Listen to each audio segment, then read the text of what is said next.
So, hello everyone. We have our next presenter up, and we have a special treat with a whole panel of people. So, on stage, you're going to see Mike Deanda. However, it is not just Mike. We have five people on a panel who will be all presenting to you for using TTRPGs to activate mythology. And I'm going to go through five bios very briefly here, just to let you know all of those who are involved there. Hope you can all see them on the video. So first off, we have Michael Anthony Deanda, who is a game scholar, designer, and educator who considers games as meaning-making systems for people to connect others, history, culture, and the world around us. Mike is a senior professional lecturer in the School of Design at DePaul University, teaching in the game design and human-centered design programs. Kai Hakamori is a second-year game design MFA at DePaul University. Their research interests include media preservation, queer meaning making, and communities of practice. Ziyi Wu is a game design MFA student at DePaul University, passionate about narrative-driven games. Her recent work focuses on creating games where players build unique stories through gameplay.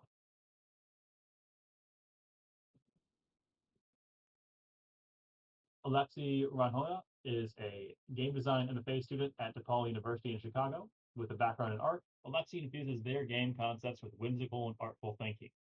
In pursuit of their MFA, Alexi explores surrealist and queer themes in their body of work, treating their catalog of games more like a collection of art pieces. And finally, Bradley Estacio is a game design MFA student at DePaul University. His design and research interests are in tabletop games, the shared experiences games bring to the table, and the communities that form around games. Panel, thank you all for coming here, and I'll let you take it away with your presentation. Excellent. Thank you so much for having us and for organizing this series. We're really excited to be presenting today on using tabletop role-playing games to activate mythology. So my name is Michael Deanda, and to go over our schedule today, I'm going to talk about the foundations for these projects, in which I will be talking about the functions of meaning making and the ethos between TTRPGs and mythology. And then my four co-panelists will present tabletop role-playing game projects that they are working on, and then we are going to open it up for Q&A. So to get started, I'm going to talk about the foundations. So I'd like to start off with Walter Benjamin's The Storyteller. In this mournful reflection on the pocket novel, Benjamin studies storytelling as a practice that is enlivened through the body, that develops an aura through the immediacy and proximity of the storyteller to the audience, and that communicates meaning, including counsel and wisdom. And video game historian Carly Kosurik argues that games operate similarly to Benjamin's work on storytelling because of their ability to structure systems of play, providing a context with a similar aura from the designer to the player. Kosurik argues that video games operationalize play in similar ways that Benjamin is thinking about storytelling, allowing them to have similarly impactful processes of shared meaning making between storyteller and audience. And so to move on, I want to talk about myth and its functions, locating this largely through Joseph Campbell's work. So Joseph Campbell states that an active mythology transmutes the world in which we live into a sacred icon. And he establishes four functions of myth. The mystical or metaphysical function, which inspires in the individual a sense of awe and gratitude in relation to the mystery dimensions of the universe. The cosmological function presents an image of the universe that links the local knowledge and individual experience to that of the mystery dimension. The sociological function validates, supports, and imprints on the individual the norms of that society. And fourth, the psychological or pedagogical function serves to guide each individual through the stage of life within the context of that culture. Importantly, engaging critically with mythologies helps us better understand the relationships of our ancestors to culture, society, and their quotidian and worldly contexts. Mythology proffered reasonings to account for why structuring systems operated as they do, simultaneously reifying these structures. And storytelling provided a method to pass down these beliefs, often through oral tradition. And it is through this oral tradition that culture was passed down. So storytelling operates as a way of enculturating as it does figuring out the systemic structures. And so I'm turning to Tanae Stewart's work on the old ways and deities here. And she says that with an updated understanding of the world, we have to complicate how our story, or the stories our ancestors once told, speak to us now. And what I like about Tanae Stewart's work is that it invites us to think about mythology as something that we can actively engage with, translate, and continue thinking about how it speaks to us in a different way than it once did to people who came before us. Turning to tabletop role-playing games, I think about these as play created through generative, collaborative storytelling. And these are experiences structured through rules. The understanding of tabletop role-playing games as collaborative underscores that all at the table are co-authors of the experience, explicating that the DM and players are not in opposition, but operate in dialogue. When we sit down to play the game, we cannot know the entirety of what we are about to experience, and so there's a shared meaning making between players or between the players and the dungeon master or the game master, similarly to other games. And so here we see how storytelling is an imbricated way into the meaning-making system through gameplay, and games themselves operate as structuring systems to view the world. So considering the ethos between shared tabletop role-playing games and mythologies, specifically the structured meaning-making processes and critical storytelling, the following projects use games to activate myth, drawing from historical context and translating these narratives for the world we currently live in. They model how tabletop role-playing games can reflect cultural histories, demonstrate mythologizing as an active process, use play as a reflective method, celebrate culture, and reclaim histories violently denied to us by systems of oppression. And so I'll turn it over to Kai Hakamori. Hi, my name's Kai, and I'm here to talk to you about a game I titled My Golem. So to those of you with any familiarity with the story of the Golem, it should perhaps be unsurprising that My Golem is a game that centers around craft. What makes the Golem such a striking figure in Jewish lore, after all, is that it is a person sculpted by human hands, imbued with purpose by human voices and human needs. In the classic version of the story, it is specifically a protector of the Jewish quarter in 16th century Prague, and it is both animated in service of the truth, in that it is protecting the Jews of Prague against the blood lie, and is animated by truth, insofar as many versions of the story see the Golem brought to life by inscribing the word Emet onto its forehead, which is a name of God that literally translates to truth. And so in my game, I invite players to craft their own golem and imbue it with their own truth.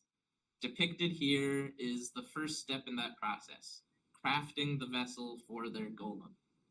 But already we're seeing hints of the other pillar of this game, reflection, insofar as even here, the player is instructed to spend time in quiet contemplation of what they will be crafting.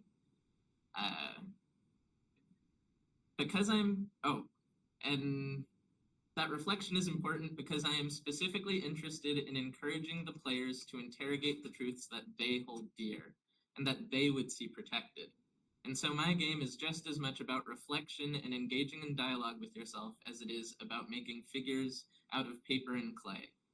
The player is repeatedly asked to slow down and sit in contemplation of the truth they value and what manner of protector might help guard them, as you can see here. Towards that end, I was specifically inspired by Ray Nedyadi's Tea with Demons and how it gently guides the player toward a kinder and more reflective relationship with their inner demons. In a manner of speaking, I see both Tea with Demons as demons and my golems as protectors of truth. The demons just try to protect you from truths you fear, and so must be listened to with intention, and the golems help protect truths you value, and so must be spoken to with intention. However, I see the self-interrogation that my golem invites and the acceptance of change that it insists upon as something more than an act of self-care. I see it as a reclamation of truth and meaning from institutional efforts to calcify and capitalize uh, on it. So to expand a little bit on what I mean, in brief, the history surrounding the golem is much more complicated than the legend of the golem itself. Stories of the golem began as a mystic tradition of attempting to create artificial life as an expression of spiritual mastery. It wasn't until the 19th century that the golem developed its own character, and it wasn't until the 20th century that the golem became the protector we know from stories today. And even contemporaneously to that version, it was just as or more common to depict the golem as a Frankensteinian monster, an uncontrollable product of hubris and poor study of Torah. So why is the golem remembered instead as a hero? The answer is at once simple and complicated. In short, first the Holocaust, and then Zionism. The Golem, as written by Rabbi Yehuda Rosenberg in 1909, was a story of surviving persecution through creativity and scholarship, a lesson in great art preserving against great despair, a gentle reaction to the violent rise in pogroms throughout the early 20th century leading up to the Holocaust. It makes sense that this version of the golem is what resonated with people then, and it makes a grim sense too that this golem would later be adopted by political Zionists. This is what really elevated the golem to mythic status, I think, its aesthetic similarities to the myth of Zionism itself. To paraphrase Elie Wiesel's The Golem, it is a Jewish creation that meets unjust violence with just violence. To quote David Wisniewski's Golem, like the golem, Israel was created to protect the physical safety of Jews through the use of physical power. The link is so direct and so hammered down that Jewish authors critical of Zionism can deconstruct the golem as a means of indirectly criticizing Israel, as is the case in Primo Levi's The Servant, which sees the golem perform all the same acts as Wiesel and Wisniewski's, but out of violent rage and in service of its creator's ego. However, as brilliantly executed as Primo Levi's deconstruction is, it nevertheless gives the golem over to those who would turn its story upon the task of justifying their own acts of violence and persecution. And despite it all, I think the golem is more than that. It can and has taught a love of art, scholarship, self, and survival, and I think it still has more lessons to teach if we are willing to take ownership of it. In summary, my golem invites players to craft their own golem and imbue it with their own truth. In this way, it reclaims the golem as protector of truth for local meaning making, insisting that just as truth cannot be owned by any one institution, neither can its protector, our golem. And what's more, my golem also insists that by imbuing your golem with your truth, you are giving it life, and that all living things must change and grow, often in unexpected ways. And so my golem is also an exercise in treating your creative process as enlivening and continuous. And I think it important to note that there are similarities between what this game is attempting to encourage the player to do regarding their own creative process, and the act of enlivening myth and allowing it to continue to change and grow continuously rather than calcifying into something like canonical or something owned by a particular institution like Zionism. And at that, I will be turning this over to Alexei, who has their own game to talk about. Hi, I'm Alexi. My game is Unraveling Makosh. I did a game that's kind of similar to Kai. We both did games that were based off of Tea with Demons, very introspective. The first question you may have is, who is Makosh? No narratives currently exist of Makosh. Everything that we have speculated and theorized of her has come from Mythology, which is the study of spoken word, tales as old as time, that sort of stuff. But we do know about her is that she is the deity of spinning, water, fate, and Friday, which is great.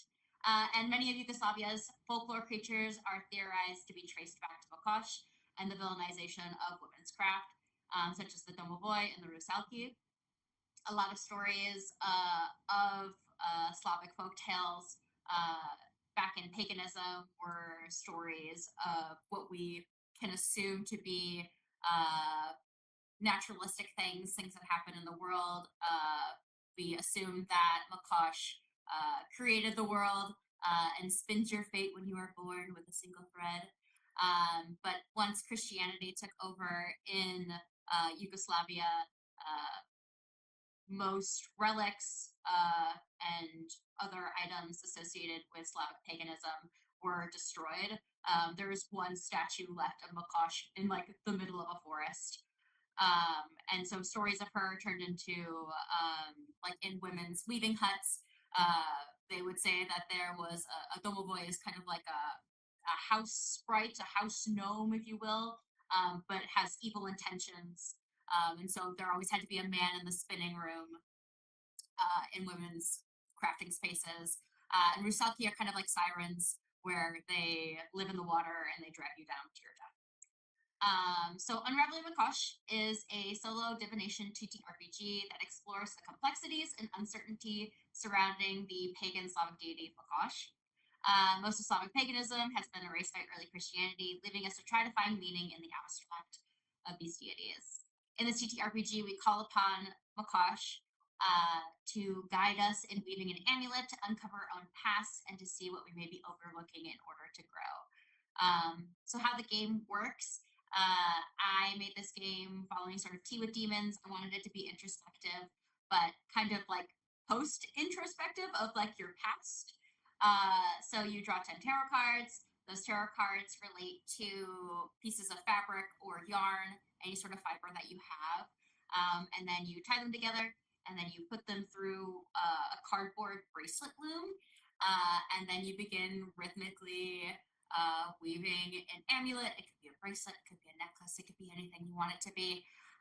And it utilizes similar stimulation, bilateral stimulation to EMDR. And so it helps us sort of desensitize that thinking of what could be somewhat traumatizing or uncomfortable to think about, and helps it feel a little bit more grounding.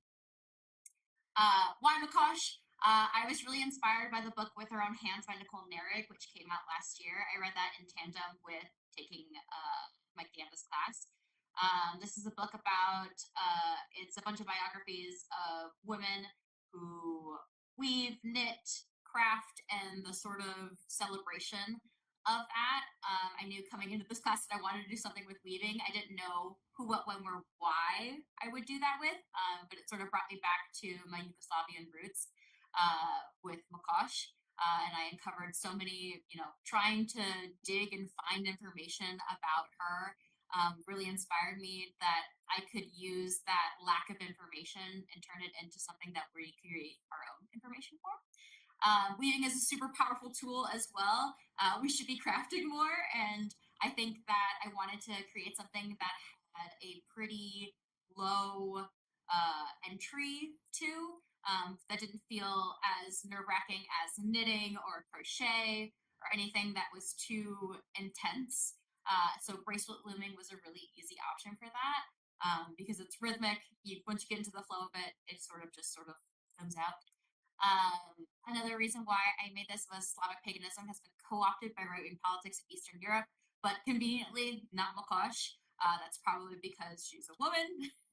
And they are more interested in the Slavic gods of Perun and Belish, who are like the thunder gods of Yugoslavian myths.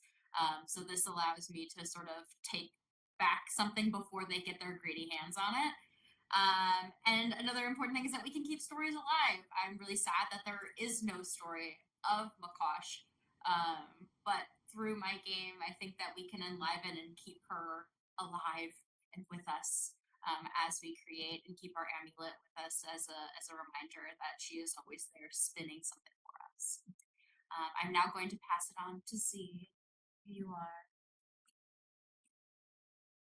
Hello everyone, my name is Z, and then this is my game, To the Stars and Back. It's a two-player TTRPG about love, connection, and growth. So this game is based on the Chinese myth, the Cowherd and the Weaver Girl. The oldest version of the myth was recorded in the book the classic of poetry, which was written more than 2,600 years ago during the Western Zhou dynasty. The two characters, the cowherd and the weaver girl, represent the stars Vega and Altair. Just like the stars, they are separated by the Milky Way and can only meet once a year. Because of this, people from different dynasties created many love stories to describe their long-lasting love in reverence to the stars. For a bit of a background on the story, so this has always been one of my favorite myths growing up, and I watched many TV shows based on this myth. So when I talked to my family about making a game about the story, my family thought the idea was funny because to them the story is simply just a romantic strategy that has nothing further to explore. But their understanding of the myth is mainly based on the dramatic modern adaptation of it. So the conversation made me think about what makes a myth as we know it now. So from my research, I noticed that although the cowherd and the weaver girl are always separated by the Milky Way at the end of each adaptation of the myth, how they fall in love, their life together, and the reason for their separation are not always the same. A book written in Jin Dynasty, so that was about like 1600 years ago, says the cowherd actually trapped the weaver girl into marriage, and she eventually escaped the relationship built on lies. But the story I grew up with said that the lover were being separated by the mother of the heavens that actually created the Milky Way in between them. So each retelling of the story reflects the historical and cultural context in which it became popular. The way the story was passed down also affect how it's changed. Folk entertainment such as opera made the story more dramatic to attract audience. These stories revealed people's fantasies and wishes inspired by the movement of the stars. So my game, To the Stars and Back, focuses on time, distance, and eternal love. I want players to create their own version of the myth based on their different experience. To the Star and Back explores a complex human emotion, which is love. Love is something many people long for, but there is no formula for creating an unbreakable love. Everyone must experience it and take risks trying to achieve it. The game adapted its engine from the ground itself by Everest Pipkin. Players first established their characters as the cowherd and the weaver girl beyond these two occupations. They then created the story of how the two meet and fall in love. The narrative takes place over the course of a year, which is divided into 4 seasons. Prompts are randomly drawn using poker cards to help player build the characters' lives. At the end of each of the 4 seasons, players reflect on how the relationship changed. The time limit creates a constraint on their relationship and reminds the players of the final separation their characters must face. The game ends in winter. At this point, players must face the unavoidable destiny of the characters, who are being separated by the Milky Way. The game asks players to reflect on their journey and decides how their character's love story comes to an end. The purpose of this final reflection is to inspire players to form their own understanding of what eternal love means to them. So overall, I hope the game helps players to learn about how this story has been passed down for so many generations and maybe be part of the history of themselves. Right, next I'll pass it to Brad. Hello, I'm Bradley, and I made Will You Wait For Me, My Love, a duet TTRPG about love, tragedy, and love again. And this is based off of a Filipino myth that I first heard from my mom during a trip to the Philippines. But one of the first instances of it seemed to be around the 16th century. There is a mountain called Mount Patukan, also known as the Sleeping Beauty Mountain in the Philippines, and it is said to resemble the shape of a woman sleeping on her back. And there are multiple Filipino myths about humans or creatures upon death turning into geographical landscapes in the Philippines. And the retellings of the story are very similar in nature with minor differences, but it tells a story of a warrior falling in love at first sight with a beautiful singer. They are happily engaged to be wed in a few days' time, and promise to reunite at the top of Mount Patukan. Though upon the warrior going back to their tribe, they are they find their tribe engaged in conflict with a neighboring tribe, and some of these stories frame this myth in the context of the tribes are constantly at war with each other, and so the warrior falls in battle, and the singer waiting atop the mountain learns of their lover's death, and in their grief cannot live without their lover any longer, and so they die atop the mountain. And what I wanted to get at with my game is that it is as much about the love that these two people in the myth had for each other as much as it is about the tragedy that comes about, and that through this game we can explore the growing bonds of love and also grief between the player characters. And it is because of the love that these player characters have for each other and the characters had in the myth that the mountain came about. So my game was based off of For the Queen by Alex Roberts, which features evocative prompts for storytelling between players and player characters. And I separate this game into two halves. So the first half of the game is when these player characters and the players are exploring love and the love they have for each other. And then the second half of the game explores the feelings of separation, tension, anxiety, and conflict that comes about the war. So there are two different decks. The first half of the game where players draw love questions, and the second half of the game where players draw fighting and waiting questions.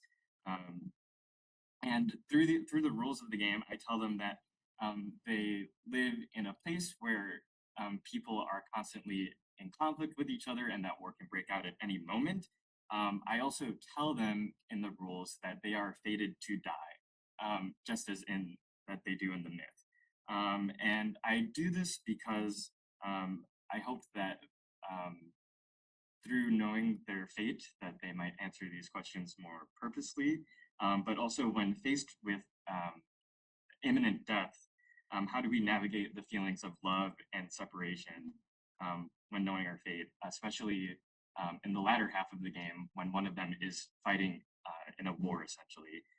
And though they are trying to remain hopeful and grapple with the situation, fate is telling them that this will only end in tragedy. I also call this a duet game because two-player games are often intimate experiences, and prompt-based games such as For the Queen and this game are often very much a call and response. So when it comes to the first half of the game, players are answering questions that are on one side of the card, and they either answer these questions together or they are answering one after another. And this is to reflect the togetherness of the player characters as a couple and building up their relationship. Because although in the myth it is love at first sight, the game wants these players to form an emotional attachment between the players. Of course, not all the questions are necessarily feel-good questions. As Z previously mentioned, in regards to love, it is complicated and messy at times, but you still want to see it through. But of course, there's a card drawn where they say that conflict strikes and it rips the lovers apart, where one of them is sent off to fight in the conflict and the other is anxiously waiting atop a mountain, waiting for their love to return. And this is where we get to the fighting and waiting questions. These are on separate sides of the same card. So if you can imagine being face to face, you're looking at different sides of the cards with different questions. And these questions are usually meant to complement each other.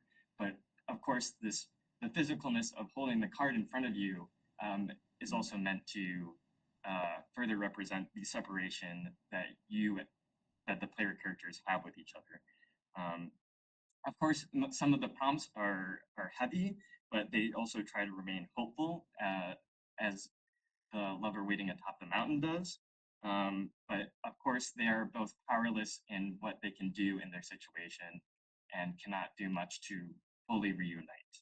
Um, then they draw the tragedy strikes card, where the one who is fighting is slain in combat, and I wanted a personal perspective on the lover who is fighting. They have the option of the other player character getting news of their death, because some versions of the myths say that there is a messenger sent out, others say that there are none. And it is here where we see that the one who is waiting atop the mountain has the most agency, because in the myth, it is through their grief that the mountain takes the shape that it does today. And some people, oh, oopsies. Some people say that through the lover's grief, their tears shape the mountain and add waterfall features to it, but ultimately the mountain is a representation of their love. And I also wanted to show that grief doesn't have to be a destructive process, but it can be a powerful transformational tool to shape the world. And I hope that through their grief and what the mountain becomes in their story, that they can recognize it as a form of love as well. Thank you. So I am really excited to announce that the games that you've heard about today will be available via crowdfunding campaigns over the next year. We are putting together a tabletop role-playing grimoire that is now pre-launched on BackerKit, where you can follow and support this project if you're interested in playing through some of these games. And then so you can scan the QR code here or visit tinyurl.com/TTRPgrim. And if you have questions, please reach out to us. Here are email addresses. Otherwise, I would like to open it up for questions for a roundtable discussion. Thank you all for listening, and thank you to my co-panelists for presenting on your work. Well, let me be the first to say a big round of applause for our whole panel here. Thank you all so much. As we have done in the past, please go ahead and approach the Q&A box here in the upper right-hand corner if you have questions for any of our panelists. So do please clarify if you have questions for the whole panel or a particular person. If you have any trouble getting over to the Q&A section or have any other audio issues, you can always go ahead and type in your question in the chat, and we can also voice it for you that way as well.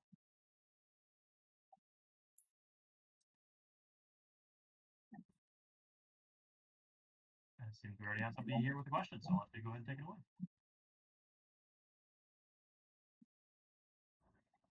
Hello, this is a question for Bradley. Well, first off, congrats to all the panelists. It was a very well-spoken presentation. But this is a question for Bradley. I know you made your game a duet. So this question might be weird. It's like asking if the game Straight was made without cats, but I was wondering if you wanted to elaborate on what makes the game so strong at its player count, and maybe compare and contrast it with what it would be weaker or stronger at in other player counts. Yeah. So, can you repeat your question, please? Oh yeah, no problem. So basically, you made your game a duet. I was wondering if you had elaboration on what makes it so strong as a duet that would be weaker or stronger with other player counts. Yeah. So just like in the myth, it centers around these two characters. So that is the roles that these player characters are playing as, essentially. And as I said in my presentation, this is sort of meant to be an intimate experience, exploring love and grief between player character relationships. And I think that by introducing more characters in the story, or making a very low player count, which I did think about when I was first designing this game, I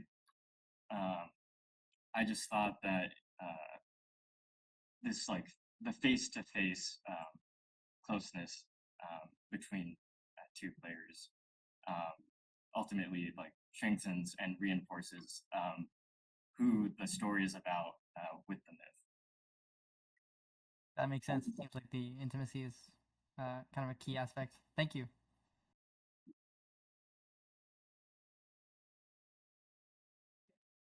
Hi, my question's for Alexi. Can you go into more detail about the mechanics of unraveling Mokos? Especially, seems like there might be some tarot card dimensions to it, but also like D&D-esque mechanics and narrative. And also, I'm curious to know more about Mokos, like the reconstruction of this figure from mythology. Does that come from a folk practice? Or is this something that is like we have a reference in history, but then we've kind of lost all the other details because of Christians or whoever? Thank you. Those are two really great questions. So the tarot cards so my game is more of like a divination game where we are unraveling our own story rather than unraveling Mokosh's story because her story has been lost to time. So unfortunately, there is no story to really unravel. But that doesn't mean that we can't unravel our own story. So in the game, you draw 10 tarot cards. These cards relate to numbers and colors. And the number is important for when you're weaving, and the color is the color fabric or yarn or whatever sort of. I had people using all types of weird things to weave with. And so the number just sort of relates to when you're using the bracelet loom, you have an empty slot and then you count from that empty slot. Usually it's 3, but my numbers go up to, I think, like 20 something. And then you sort of count from there, you go around in a circle, and then you start moving your pieces. Anyways, but that's how tarot is interacting within my RPG. What was your second question? I'm so sorry. It's fine. You already answered it. I basically the reconstruction of Moikos. I'm mispronouncing that. You mentioned like there were elements of her being responsible for Friday, so I thought like, oh, maybe there's like a Venus or Freya dimension to her. Although there's like I'm interpreting across Mediterranean traditions here, but like I was curious like where your references for her come from and how you're reconstructing it. Got you. There's a bunch of books that are about Slavic mythology and the attempts to try to reconstruct it. I used a few different books for that. The Mokosh section is quite literally usually like a page or two. There's a lot of in a lot of Yugoslavian languages. Mokosh has a lot of similarities. So they're sort of trying to make these similarities between Mokosh and the Virgin Mary in Christianity, and so they're trying to sort of like overlap these two in a way where like they're like, oh, like the Friday is for Mary, and Mary is in Christianity she has to do with fate and the fate of Jesus Christ and all that kind of stuff. I'm not gonna get into Christianity, but there's a lot of similarities in terms and words that are related to the Virgin Mary and Mokosh, as well as like not folk tales, but like folk words of like specifically like the Domovoy, of there becoming a saying of like or of you need a man in there or else the Domovoy is going to get you, that sort of thing. So there's a lot of unknowns with Mokosh, but it makes for really interesting Google deep dives.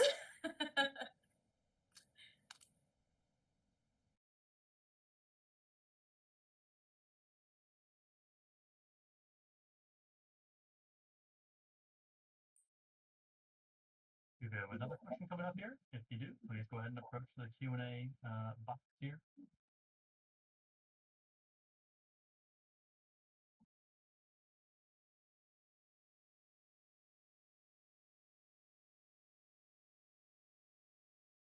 maybe people just move around the room, but I did have a question of my own I wanted to ask the panel.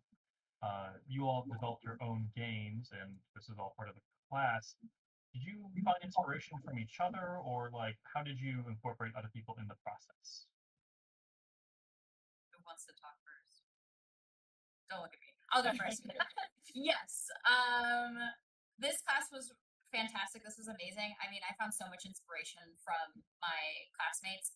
A majority of our MFA cohort was actually in this class, and so, or all of our MFA cohort was in this class, as well as a few undergraduates.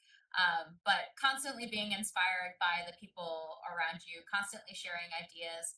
We play tested a lot. I mean, I think seeing Kai do something that was a little bit out of the box with Tea with Demons is really what inspired me to see that like I could explore this avenue of having something that wasn't exactly retelling the story, but creating your own sort of story with it. But yes, we got a lot of inspiration from each other. Anybody else wants to talk about it? Yeah. There was always an element of like imbuing your golem with your truth, changing it. But Alex is the person who really made me reflect on that and like reflect on its centrality to what I was trying to say. And yeah, it really just got me thinking about, you know, how enlivening something necessarily means opening it up to change. Also, like everyone in the class people are all doing like different games based on different myths. But like listening to how like just people in my class talking about like their approaches to the myth and then how I guess like how they understand their myths through their game design process also help me to like see my myth from a perspective that I would never thought about before, and also like and also like just like people in my classes, they also inspired me to create an experience for like player to perform as the two characters instead of playing the game as an outsider. Yeah, I'd say like everyone in the class was super helpful in regards to playtesting and ideating for designs, and I really loved seeing a lot of the myths that people made. A majority of people in the class did use myths personally connected to their culture, which I thought was very inspiring. And so it just helped me connect to Filipino culture in a way since I grew up in the United States.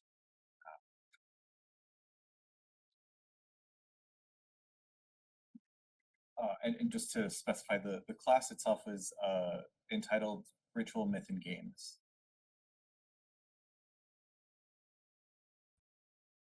Excellent. Thank you all so much.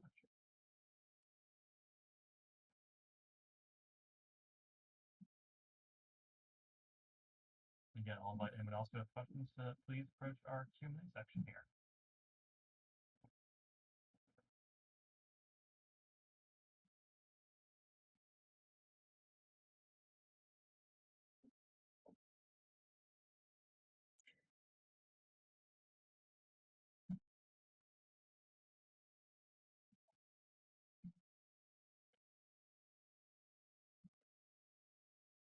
I will ask one more question, just about the design process. Having been through it now, this being kind of a newer experience for some of you, anything you would do differently the next time you were to go about designing a game? That is a really good question.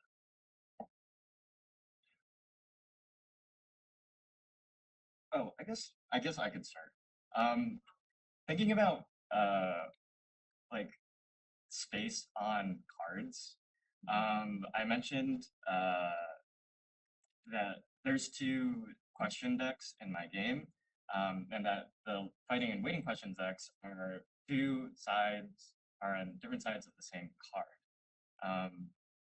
And at first I thought that I was gonna you know, put them on, like, have to make another extra deck of cards, but it was suggested that why they can't be on the same card, and I think that really helped speed up my design process in terms of the prompts that I wanted to ask players and how I wanted them as player characters to feel moment to moment when drawing the different questions.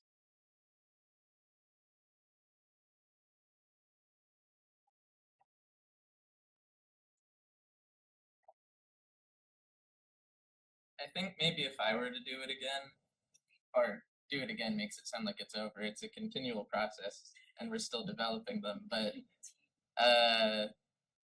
yeah, something that I would like to focus on a little bit more at some point is the like folk history of the golem. Like insofar as my game is ostensibly trying to return the golem to local meaning making, it seems a bit of a shame that I spend so much time talking about what the golem has become to particular institutions, and so little time talking about what the golem had been or has been. So yeah, just different emphasis, perhaps.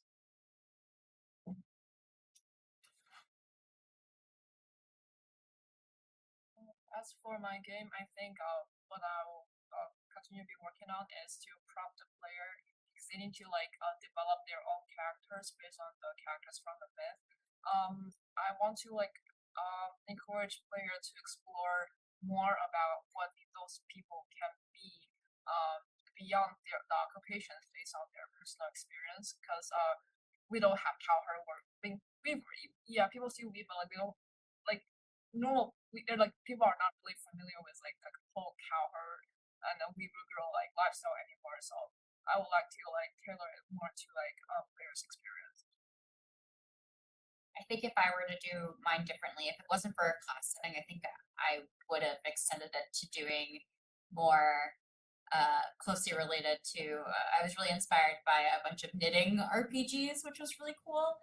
And I think extending it, I think that is something I could do in the future of extending it into more loom weaving and knitting.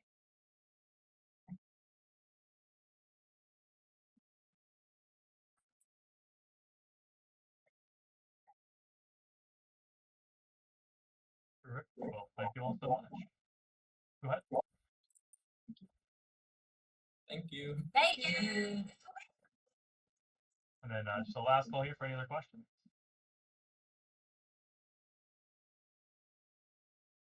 Seems like we are good for now, though. So just a quick programming note. Thank you again for our whole panel there.